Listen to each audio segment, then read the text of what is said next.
I've worked the night shift at Shell for almost 7 years now. I'm 21, tiny, and I always get comments about looking younger than I am, which on a quiet night makes me feel extra exposed even when the doors are locked and the lights are on. Nights are slow. Most people are home sleeping, and the regulars who do come through are basically ritualistic.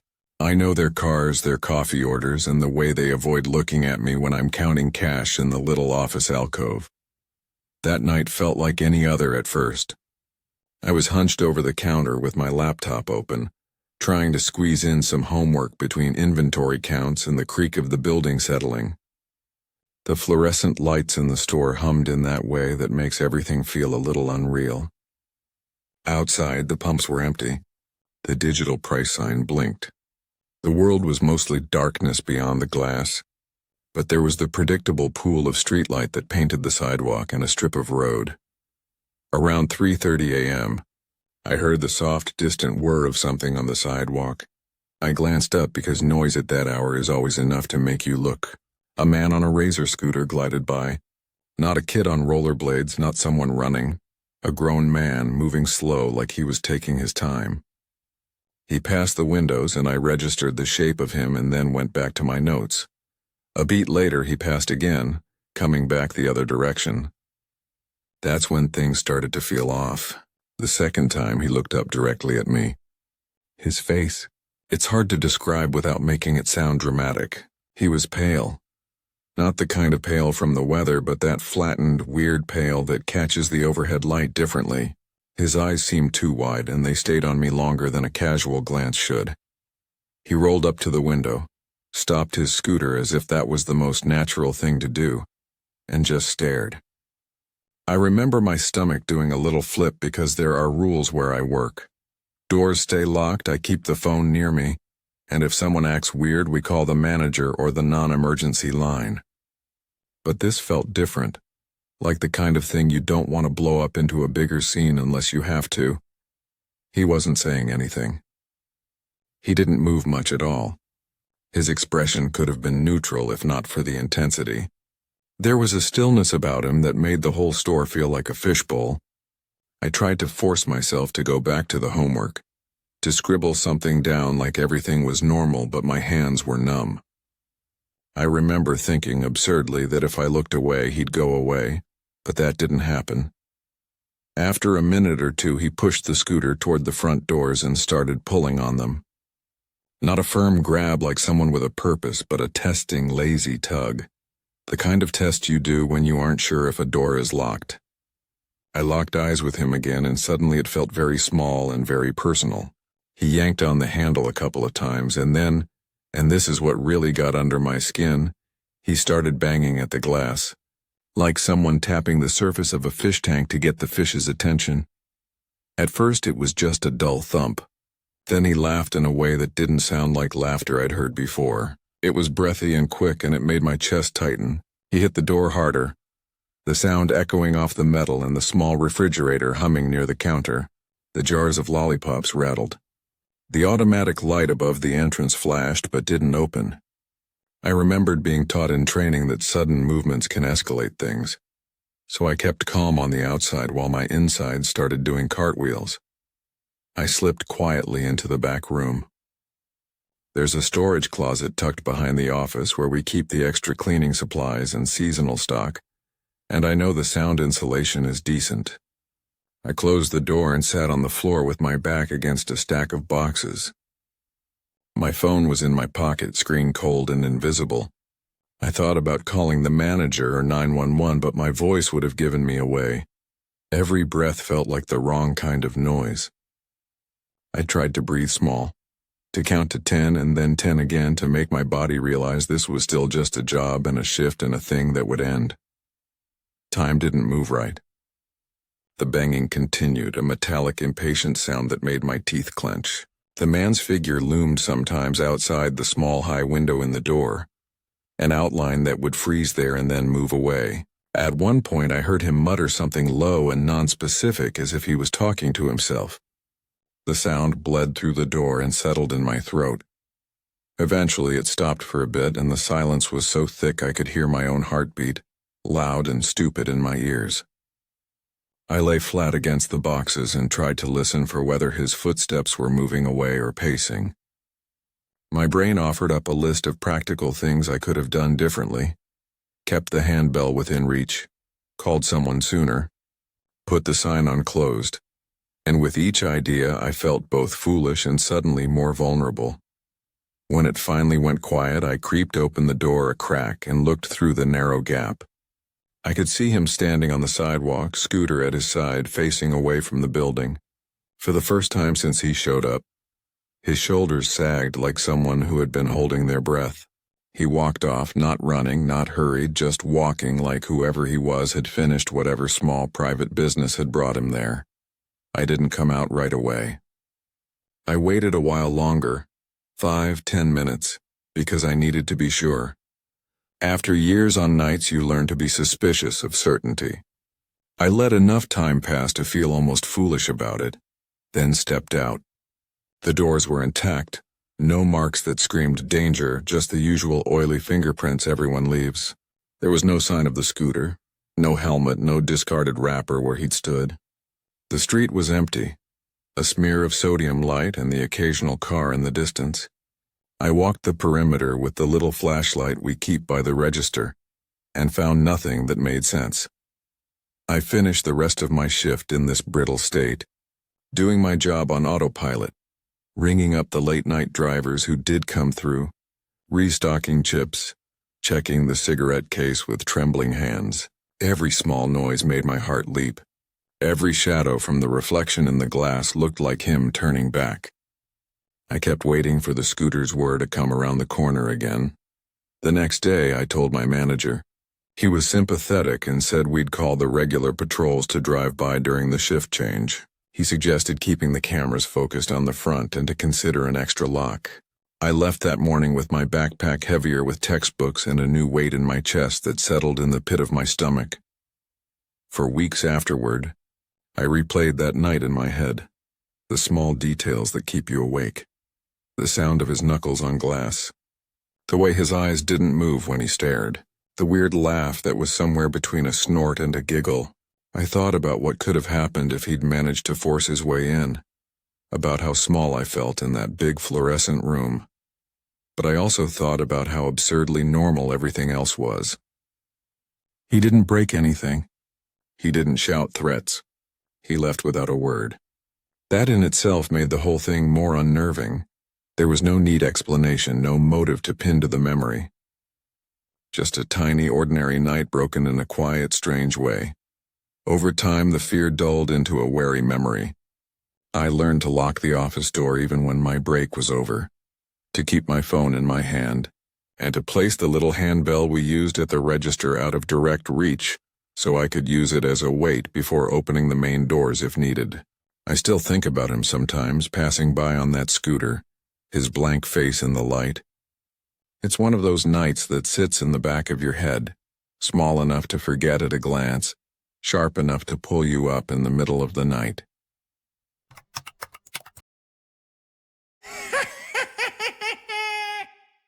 I've worked enough night shifts to know that you eventually stop being surprised by the things people do after midnight. You see drunk drivers stumble in for chips and cigarettes, people who look like they haven't slept in days counting change down to the penny, and even couples who fight loudly while waiting for a hot dog to finish spinning on the rollers. After a while, it all just becomes background noise. But there are certain nights that don't fade away. Certain moments that get burned into your brain no matter how much time passes. This was one of those nights. It was just after 2 a.m., and the place was dead quiet. The cooler hummed softly in the back, and I was leaning on the counter scrolling through my phone, fighting off sleep. Those hours between midnight and sunrise are strange. Time drags differently. Your mind starts to feel both wide awake and half asleep at the same time, like you're in some weird dream state. The chime of the door opening jolted me a little. I looked up expecting to see some regular, maybe one of the truck drivers who came through often. Instead, a man walked in, and the first thing I noticed was the color. He was covered in blood. Not just a small cut on his hand, not just a little stain on a shirt. His clothes were smeared in dark drying streaks. His hands looked sticky. There were even spots on his face, under his chin, like he'd wiped at something and failed. He didn't look panicked, though. He didn't look like someone who had just been in an accident or needed help. He walked in calmly, almost casually, like this was the most normal thing in the world. My brain froze for a second. I wasn't sure if I should grab the phone, call 911, or even just tell him to get out. But I didn't move. I just stood there stiff, watching him as he walked toward the coffee station. The smell hit next. Not the overwhelming stench you'd expect from gore, but the faint metallic tang that made the back of my throat feel dry. My stomach flipped. He was pouring himself a cup of coffee, steady hands, not spilling a single drop, as if nothing at all was wrong. I remember staring at the way the coffee steam curled around his face, mixing with the streaks of blood on his skin. It was so surreal that for a second I actually wondered if maybe it wasn't blood at all, maybe paint, maybe some kind of weird Halloween prank. But this wasn't October. It was the middle of summer, hot and sticky outside.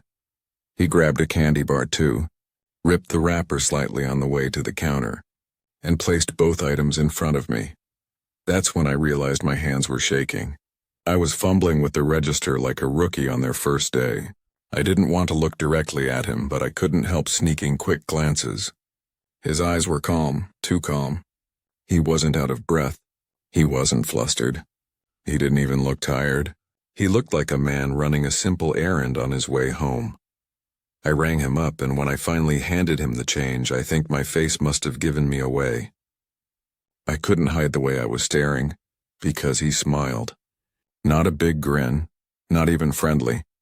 Just the smallest curl of the lip, like he was amused at how uncomfortable I looked.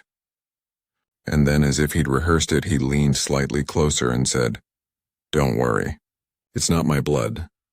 Then he turned, coffee in one hand, candy bar in the other, and walked out. Just like that. No rush, no looking back. The door chimed again, and he was gone.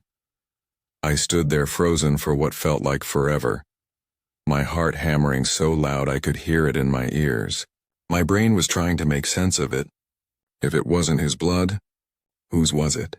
I remember my first instinct was to call someone, anyone, but I didn't. And I think part of me is still ashamed of that. I told myself I didn't want to overreact. What if he was a butcher from some overnight shop nearby? What if it really was some weird accident I didn't understand? I clung to any explanation that would let me keep working my shift without involving the police. But deep down I knew. The calmness in his voice, the steadiness of his hands, the way he said those words like it was some kind of inside joke, none of that fit with an innocent explanation. For the rest of the night, every small noise outside made me flinch. I kept imagining him coming back, standing outside the glass, just staring in. My eyes kept drifting to the security cameras, watching the footage of him walking in and out on repeat. That blood was real. I knew it the more I looked at it. When the morning shift finally showed up, I didn't say a word about it. I clocked out, went home, and sat in my car for almost 15 minutes just staring at the steering wheel before I could bring myself to drive. I never saw him again. Not once. No news story came up in the following days, at least none that I caught. No police ever came by asking about suspicious activity. He just disappeared into the night like it never happened. And that's what makes it worse, because I know what I saw. I know what I smelled. I know the look on his face when he leaned in to say those words to me. That wasn't a man who spilled some paint or animal blood on himself. That was something else, and every time I think about it, the same thought plays over in my mind. If it wasn't his blood, then somewhere out there in those same early morning hours, it belonged to somebody else. And I will never know who. It's been years since that night, but I still can't shake it. I work my shifts like normal. I laugh with coworkers. I tell myself it was probably nothing. But when the clock hits 2 a.m., when the store is quiet and the cooler hums in the background, I can still hear his voice in my head, calm and amused. Don't worry. It's not my blood, and the worst part is, I still don't know if I should have believed him.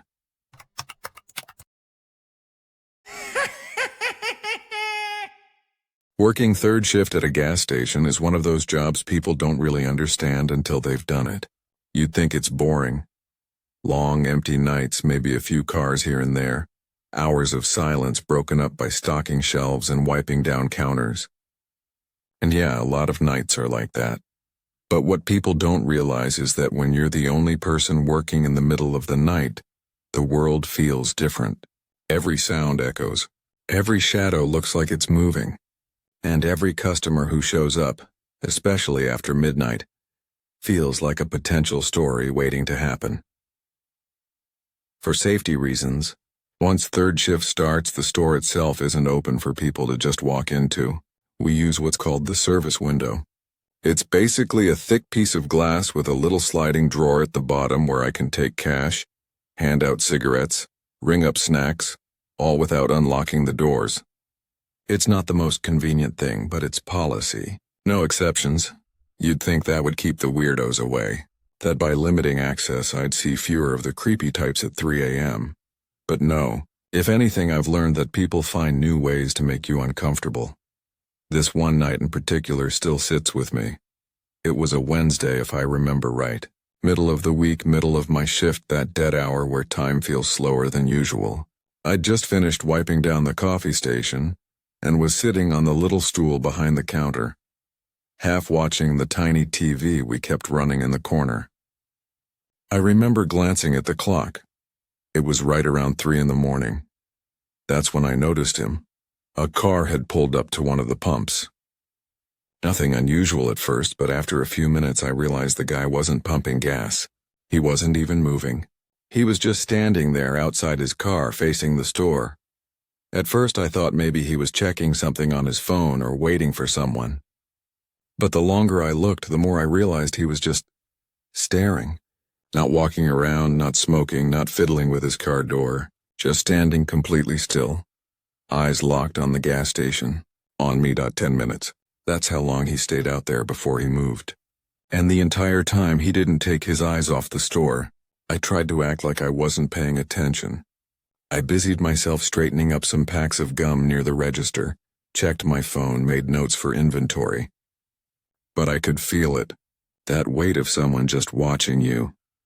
Finally, he started walking toward the service window. The way he moved didn't exactly put me at ease. Slow, deliberate steps, like he wasn't in a hurry, like he had all the time in the world. When he got to the window, he leaned a little closer, and the first thing he said was, "Can you let me in?" I kept my voice steady and told him no, explaining that after a certain hour we're not allowed to let customers inside. I even pointed at the sign taped to the glass that spelled it out in big bold letters, "Service window only between 11 p.m. and 6 a.m. He didn't move. He just kept looking at me and said, "What are you scared of?" "I just need to use the bathroom." Now, normally when people ask for exceptions, they either argue right away or give up and walk off. But the way he asked that, "What are you scared of?" it felt less like a genuine question and more like he was testing me, like he wanted to see how I'd react. I pointed up at the corner of the building where the security camera was angled down toward the pump area. "It's not worth my job," I told him. "Even if I wanted to, the cameras are right there. I'd get fired instantly." He tilted his head a little, then let out this chuckle. Not a big laugh, not nervous either. Just this low, casual sound, like something about the whole situation amused him. And then he said, "I'm just joking," but it didn't feel like a joke. After that, he turned and walked back toward his car. For a second, I thought that was the end of it, that he'd get in and drive off. But instead, he stopped near the driver's side door, leaned against it, and went right back to staring at the store. Another 5 minutes. Do you know how long 5 minutes feels when someone is just standing outside, motionless, staring at you through glass? It's not the kind of thing you can ignore. My hands were sweaty and I kept shifting in my chair, pretending to be busy. I wiped down the counter for the second time, checked the lottery tickets, even flipped through the same stack of receipts I'd already sorted earlier.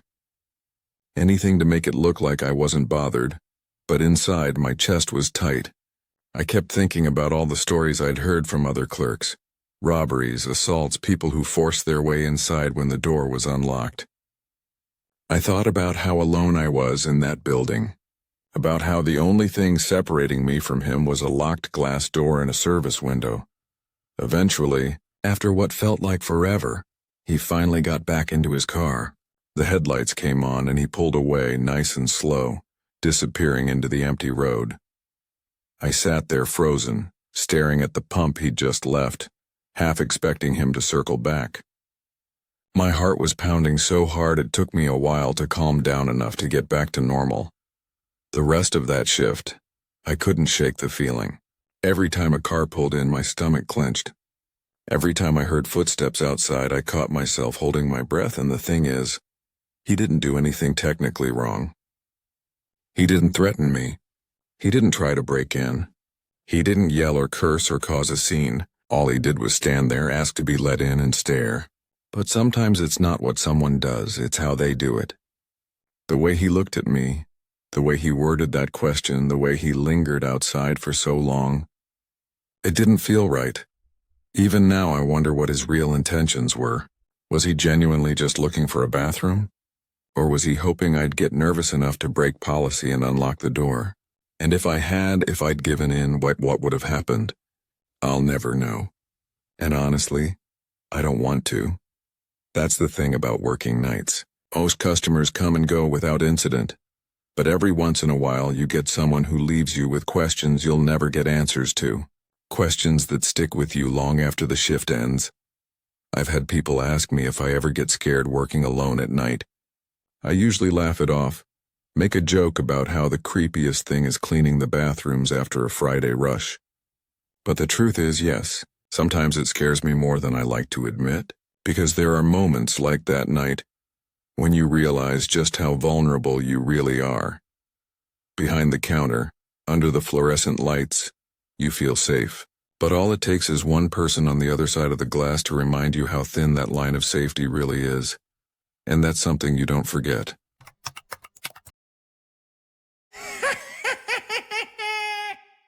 I work nights at a gas station in a pretty good neighborhood in New Hampshire, so most nights are boring. Customers are polite, cars are newer, and the worst thing I usually deal with is someone forgetting their receipt. That night I was getting ready to close, sweeping, flipping the sign, counting the register, when an older man shuffled in. He was smaller than I expected, with khaki pants and a button-down shirt that looked like it had been worn a long time. He moved slowly, the kind of slow that comes with taking your time, not with pain. He smiled in a way that made him look harmless. I did the usual small talk. Evening? How's your night? The kind of filler that keeps transactions short. He ordered a coffee and a pack of mints. It felt routine. He paid, and just as I was about to finish, he reached across the counter and grabbed my wrist. It wasn't accidental. His fingers were firm. He made direct eye contact and said plainly, "Hell is a real place and the devil has already got his hand on you, girl. Be careful." The words landed like a weight. Time stretched weirdly. I remember my mouth opening before I could think. I didn't know whether to laugh it off or call someone. My brain offered options and then shut down. He let go like it was nothing, tucked his change into his pocket, and walked toward the door. He didn't hurry. He glanced back at me a couple times like he wanted to make sure the warning landed. The bell chimed and then the store was quiet. I stood there, hand tingling where he'd held me, feeling exposed even under bright fluorescent lights. In training, they teach you to note suspicious people, but this didn't feel like a normal, reportable incident. There was no anger in his voice, no threat, just a calm certainty delivered like weather. After he left, I kept turning his words over. Who tells a stranger that? Who grabs your wrist? Had I somehow offended him? Was he religious, warning me about my life? Or was he testing me, seeing how I'd react? I couldn't decide. I finished closing on autopilot. I locked the doors, checked the cameras, and kept waiting for him to come back. That night I barely slept. His sentence, "The devil has already got his hand on you," kept replaying. I thought about all the small compromises of my job, the things I let slide to keep the peace. I wondered if that's what he meant or if I'd read too much into a stranger's words. In the morning, I told my manager. He treated it like a nuisance. We'll log it, keep an eye out. His practical response made me feel oddly alone. Official responses are supposed to make you feel safer, and they didn't. I didn't report him to the police. Part of me thought it would be silly to call over someone making a religious comment, but the touch kept bothering me. Anyone can mutter a strange line. Not everyone crosses the boundary of touch. That hand on my wrist felt like an anchor. He'd reached out, touched me, and marked me in a way words alone might not have. A week later, I ran into him again at a corner store in another town. He was sitting on the stoop with a paper bag. When he saw me, he nodded and said quietly, "Be careful, girl." This time I asked him why he'd said it. He shrugged. "Old man talk," he said. "I see a lot more than people think."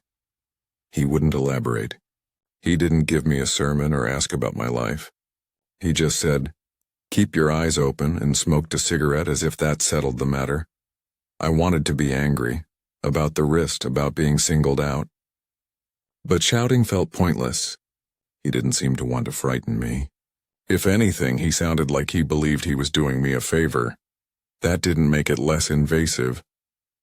What he did wasn't violent, but it was intimate in a wrong way. He'd crossed a line, and his certainty made the crossing heavier than a stranger's random comment. After that, I started doing small, practical things to feel safer. My phone stayed in my hand more. The handbell lived farther from the edge of the counter. I tried to make sure someone else was nearby when I closed.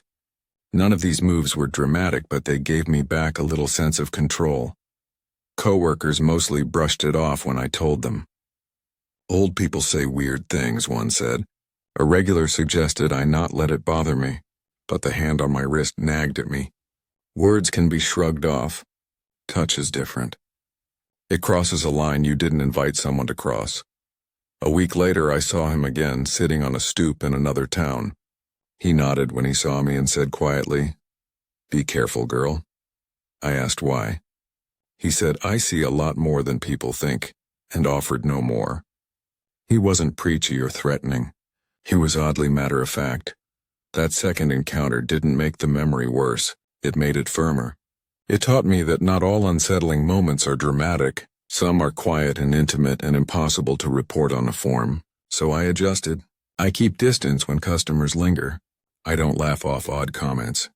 I log strange encounters in the notebook under the register. I lock doors a minute early. I tuck the handbell out of reach. These precautions aren't dramatic, but they make the nights manageable.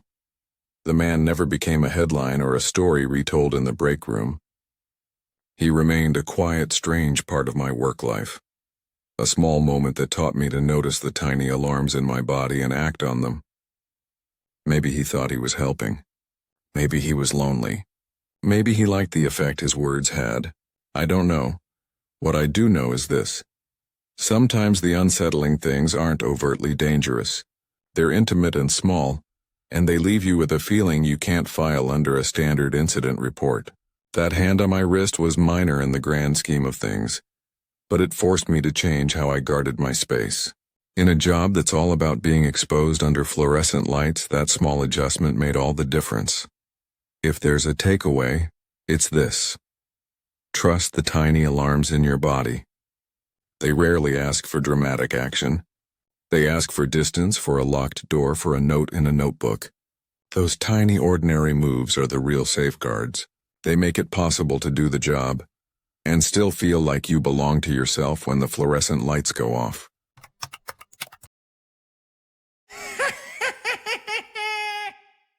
I worked at a gas station for a lot of years in a super small town. The kind of town where nothing really happens, where people know each other by name, and the most exciting part of the day is when a delivery truck comes by late. I worked all kinds of shifts over the years, but I usually preferred the night shift. Part of it was because I liked being able to sleep in during the day. But honestly, the bigger reason was that nights were usually dead. That meant I could just sit behind the counter, half asleep with the radio on low, sometimes reading, sometimes scrolling my phone, and occasionally ringing someone up for a soda or gas. Nights were quiet, and in a way that silence became comforting to me. I remember one night especially, and it still sticks with me even though nothing really happened in the sense of what people would call eventful, but it unsettled me so much that I still think about it sometimes. That night my shift started around 7 p.m. I came in, clocked in, and my co-worker, who'd been there all afternoon, said his usual goodbyes and headed out. That left me completely alone in the store, which was nothing unusual. The first few hours dragged by the way they always did. I sat behind the counter, staring at the bright fluorescent lights bouncing off the glass windows, listening to the hum of the coolers in the background. Nobody came in, and when I say nobody, I mean not a single car pulled up to the pumps, nobody walked through the door, nothing. The store might as well have been on a deserted road in the middle of nowhere. And again, that wasn't out of the ordinary. 3 hours could go by easily at night without a soul. But here's the thing. After about 3 hours of that dead silence, something happened that I still can't explain. Out of nowhere, the bathroom door slammed open. It startled me so badly I nearly dropped my phone. I looked up, and this guy comes barreling out of the customer washroom like he'd just seen a ghost. I hadn't heard him come in. I hadn't heard the bathroom door open earlier. As far as I knew, there had been absolutely no customers since I'd started my shift. But here he was. He was sweating like crazy, his shirt sticking to him. His eyes were wide, almost bulging, and he was panting so hard it looked like he couldn't even get a word out if he wanted to. We locked eyes for what felt like forever.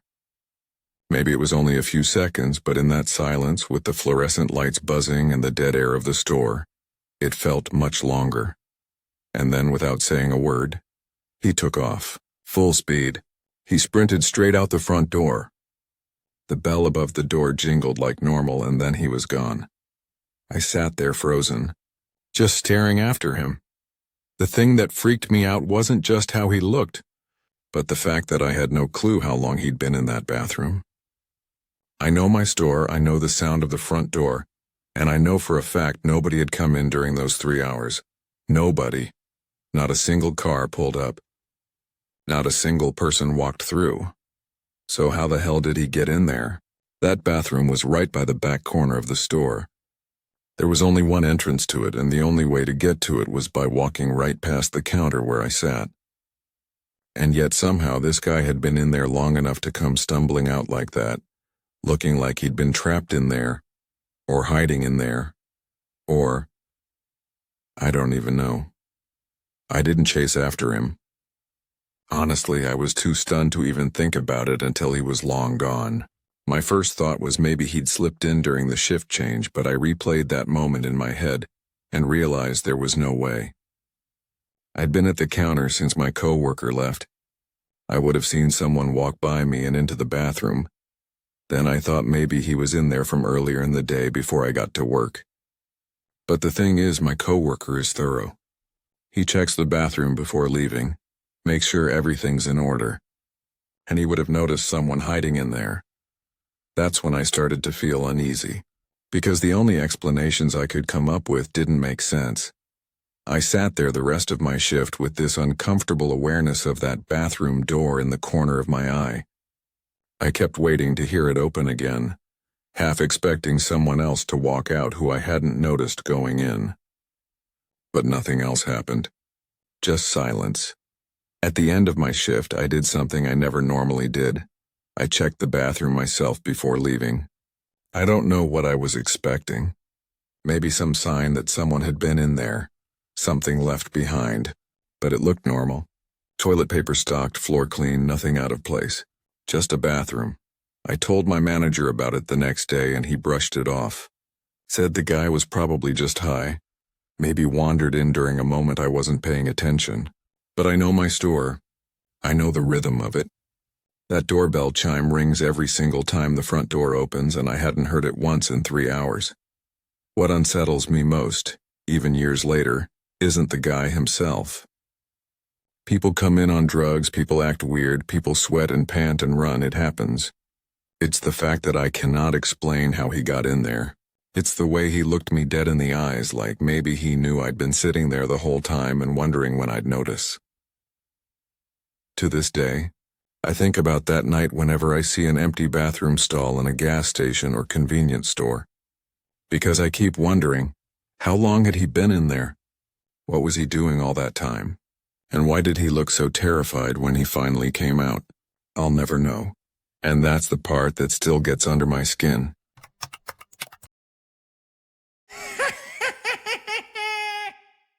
I worked nights at a gas station in a semi-rough part of town, the kind of place where the regulars are half family and half cautionary tale. We had rules for a reason. One of them was the magnetic lock on the front door. At 10 p.m. we engaged it, and anyone who wanted in had to be visible on the camera so I could slide the service window and let them through. It's not glamorous, but it keeps you alive more nights than it doesn't. That night I was on the late shift alone. It was around 1 a.m., and I was in the little back area cutting and wrapping cinnamon rolls. We sold them warm in the mornings, so part of my job was to portion and wrap a batch for the next day.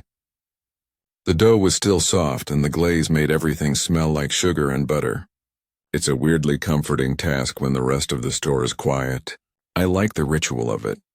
The way the knife slices through the roll, the soft hiss of the plastic as I fold it over the pastry. It keeps my hands busy and my head away from the more worrying noises of the night.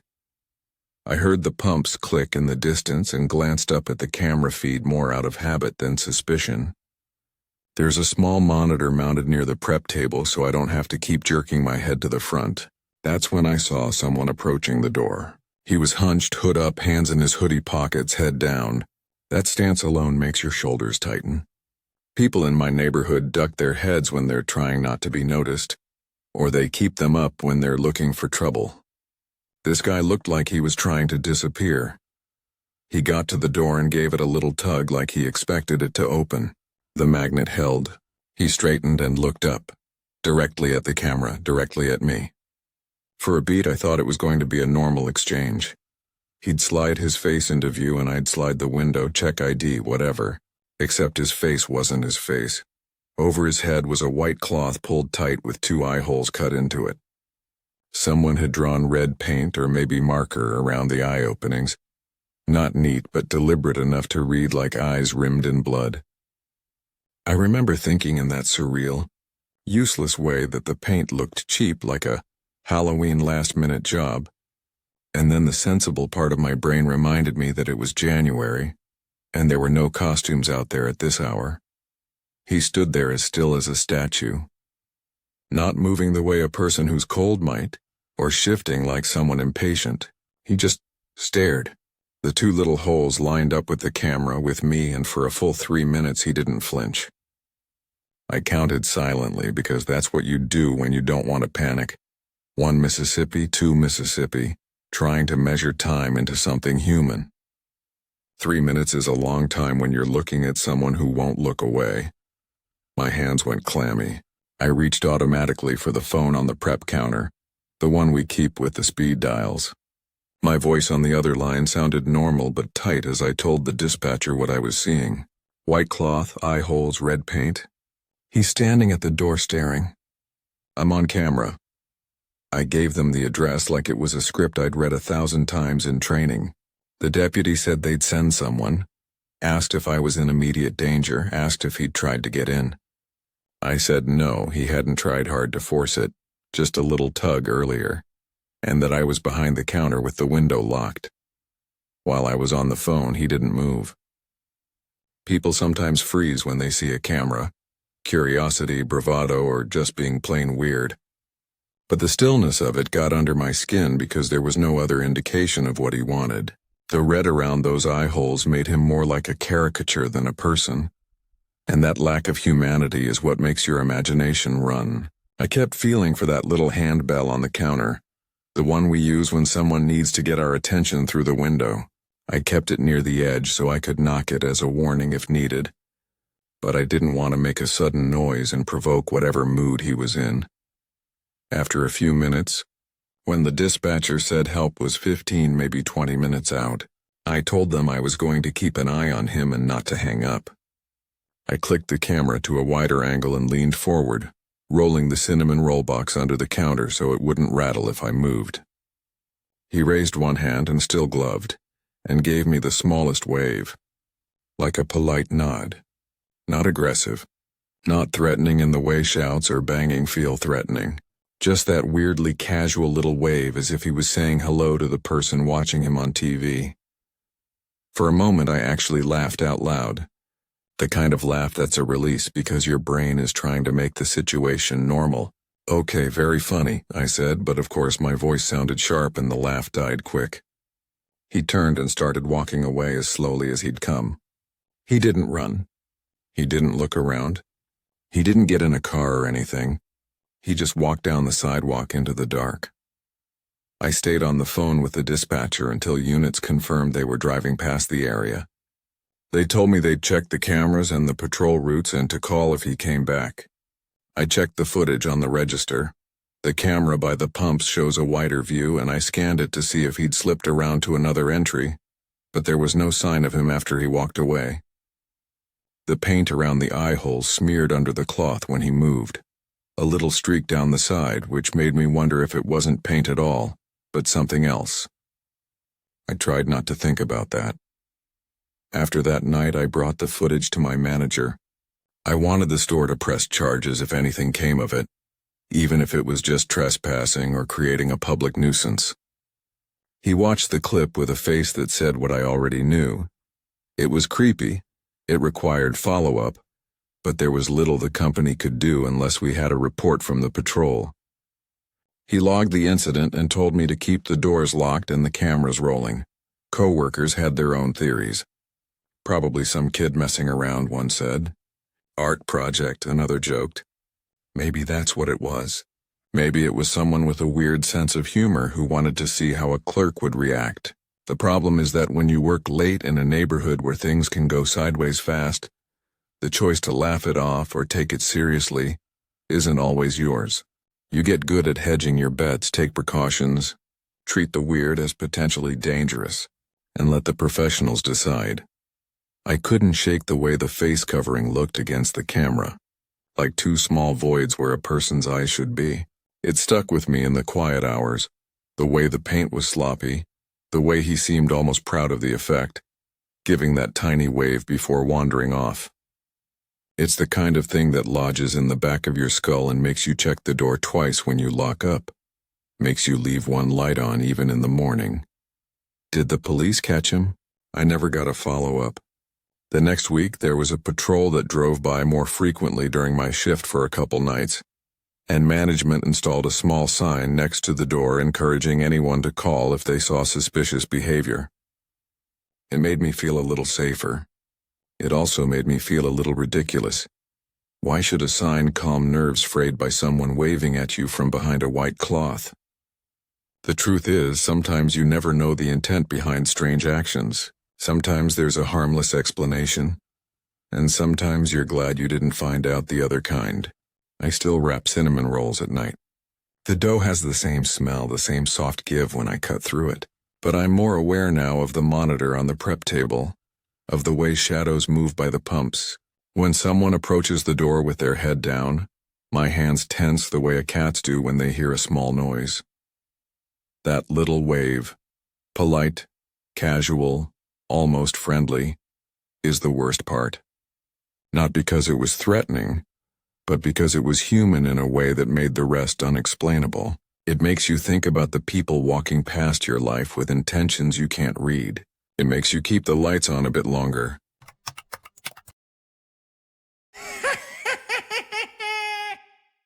Two nights still make my skin crawl.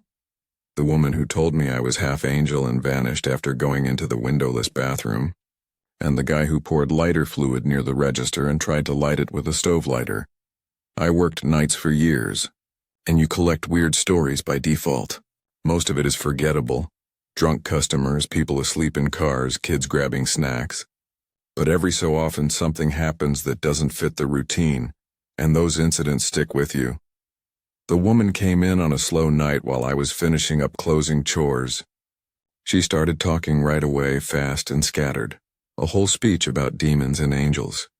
I couldn't tell if she was high, having a manic episode, or just screwing with me. At one point she pulled a clove of garlic from her pocket and insisted it was a demon she'd tried to ward off. It was bizarre, but not, on the surface, threatening. She used the restroom, came out, and went back in. A little later I decided to check, because the way she'd moved had left me weirdly on edge. I checked both bathrooms, the back room, under counters, the usual practical scan you do when something feels off. I even, embarrassingly, craned my neck up at the ceiling tiles like a jackass. The bathrooms were empty. The back door was locked. The front door has this obnoxiously loud bell that rings every time someone opens it, and it never went off. We had cameras, and when I reviewed the footage later, it showed her entering and the bathroom door opening, but no clip of her leaving. There was no recorded exit, no obvious place she could have slipped out without being seen. My brain tried to find explanations. Maybe she'd left before I noticed. Maybe she'd been hiding somewhere and I'd missed her. Maybe the footage glitched. None of the options fit cleanly. It's the kind of thing that stays with you because your job trains you to notice simple signals. The bell, the camera, a locked back door. And all of them said she couldn't have just disappeared. Yet she did. A few days later I saw her across town, sitting on a stoop. She called to me, "Be careful, girl," like it was nothing. When I asked about that night, she shrugged and said she had things to deal with. No explanation. That shrug is maddening, because it offers nothing but the tiny, persistent reminder that you'd been part of something you can't tidy up with logic. The other night, the guy with the lighter fluid was more overtly dangerous. He came in and bought a pack of cigarettes, and something about him felt off. I went back to the register and noticed a sharp, chemical smell. I looked up and saw him pouring a liquid into the crevice near the cigarette case in the register area. My stomach dropped. He pulled a long-stemmed stove lighter from his pocket, flicked it, and brought it toward the liquid he'd been spreading. There's this surreal slow-motion moment in your head where you register the danger before your body catches up. I yelled at him to stop, grabbed the bell, and hit it so the sound echoed. I yelled for him to get out. My phone was in my hand and I was dialing 911, trying to sound calm while describing exactly what was happening. A man pouring accelerant near the register and attempting to ignite it. He looked at me like I was being dramatic, like I was making it into a big deal for no reason. He struck the lighter again as if to show me it wouldn't catch, like he was daring me to escalate. My hands were shaking so hard I could barely hold the phone steady.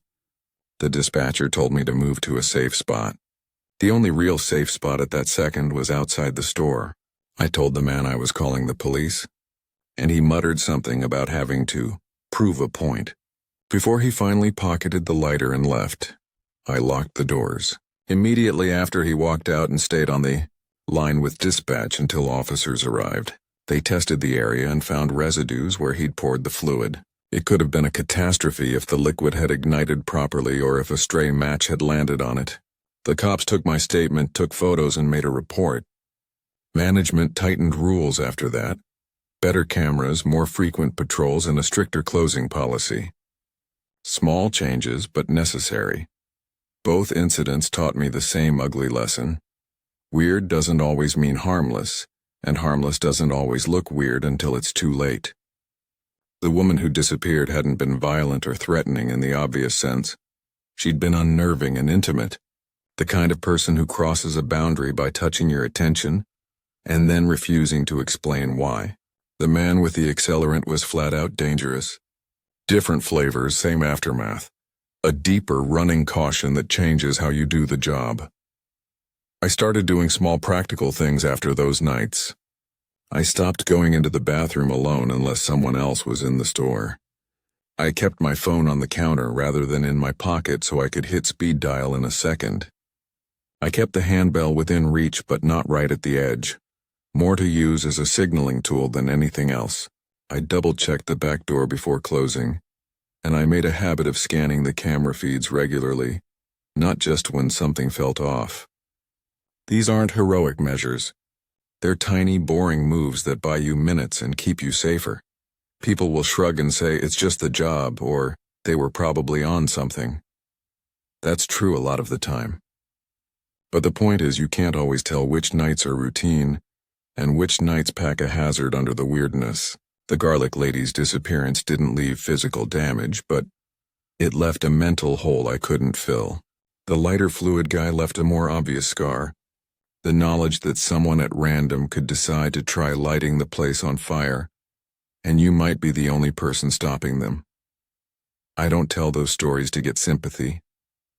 I tell them because they're the kind of small, unsettling memories that teach you better instincts. They taught me to trust the tiny alarms in my body, that prickly feeling at the base of your skull, the tightening of your chest when someone's behavior doesn't line up with ordinary rules. They taught me to make the practical adjustments that keep you alive. Lock the back door a minute early, keep a second person around when possible, don't laugh off the weird. So yeah, half angel maybe. Or maybe just someone who learned to pay attention. Either way, both nights stuck with me. They changed how I lock up, how I talk to strangers at 2 in the morning, and how quickly I'll call if someone looks like they're testing the line between harmless and dangerous.